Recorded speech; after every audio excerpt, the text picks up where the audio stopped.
Olá e bem-vindos! Hoje tenho um pequeno desafio para testar e aprimorar os conhecimentos em Python. Vamos ver como corre.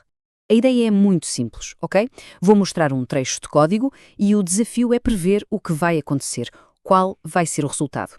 Sem mais demoras, vamos diretos à primeira pergunta. Ok, vamos começar pelo início de tudo. Os fundamentos, a sintaxe. É que convenhamos, acertar na sintaxe é mesmo a espinha dorsal de qualquer programa que funcione. Certo, primeiro desafio na tela. O que é que acontece quando multiplicamos uma string, neste caso Hello World, com um espaço no fim, por um número inteiro, o 3? O que é que este comando print vai mostrar? E a resposta é esta. O Python simplesmente pega na string e repete-a o número de vezes que pedimos. É um truque bem útil para criar padrões depressa ou para inicializar dados, por exemplo.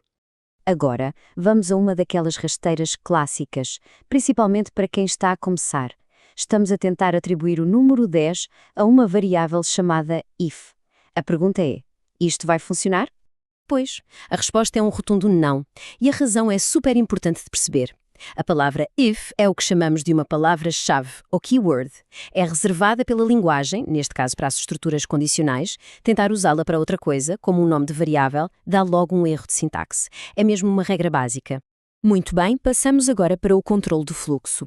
Estamos a falar de laços e funções, basicamente as ferramentas que nos dão o poder de repetir tarefas e de manter o nosso código bem organizado e eficiente. Ok, próximo desafio. Um laço for. Reparem na função range. Temos aqui três argumentos. O início, que é 1, o fim, que é 5 e o passo, que é 2. Com isto em mente, que números é que este código vai imprimir? Vamos ver o processo passo a passo. O laço começa no 1 e imprime-o. Depois avança de 2 em 2, portanto vai para o 3, imprime o 3. O próximo passo seria o 5, mas o intervalo é até 5, sem incluir o 5. Por isso, para aí. A saída, como vemos, é 1 e 3. Olhem bem para esta declaração de função. A intenção parece clara, certo? Encontrar o valor máximo entre 5 e 7. Mas há aqui um erro fundamental. O que será que está mal? O problema está mesmo no início.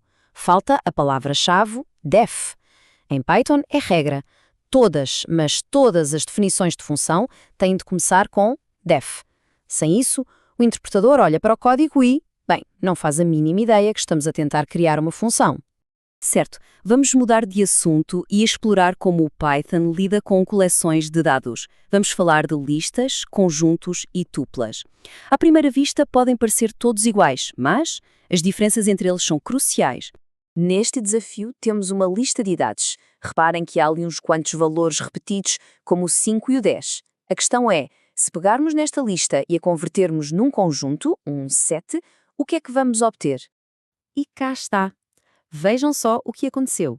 Apenas os valores únicos sobreviveram. Esta é a grande magia dos conjuntos.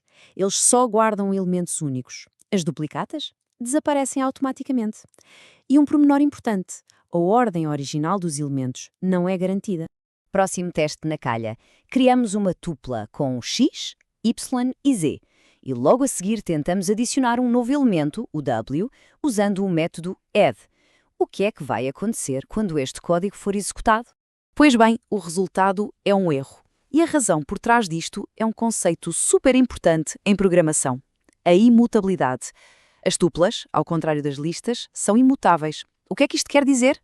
Quer dizer que, uma vez criadas, não podem ser alteradas. Ponto final. Isto é ótimo para dados que queremos proteger, que sabemos que não devem mudar nunca.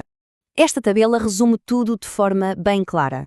As listas são mutáveis e ordenadas, ou seja, são super flexíveis. Os conjuntos são mutáveis, mas não ordenados, e a sua grande vantagem é garantir itens únicos.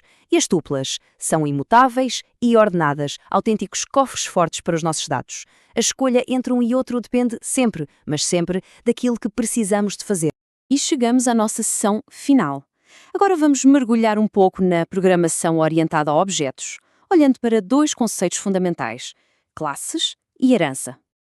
Ok, o que temos aqui? Definimos uma classe muito simples, clownfish, depois criamos um objeto, uma instância dessa classe, a que chamamos fish. A pergunta é: se usarmos a função isInstance para verificar se fish é uma instância de clownfish, o resultado vai ser verdadeiro ou falso? E a resposta é Verdadeiro. Sem surpresas aqui, certo? Isto só confirma que o nosso objeto fish foi mesmo criado a partir do molde, que é a classe clownfish. A função isInstance é precisamente a ferramenta certa para fazer este tipo de verificação. Tudo bem, agora vamos adicionar uma camada de complexidade. A herança. Reparem que agora a classe clownfish herda da classe fish, ou seja, fish é a classe mãe. A pergunta é, se criarmos uma instância de clownfish, ela também conta como uma instância da classe fish?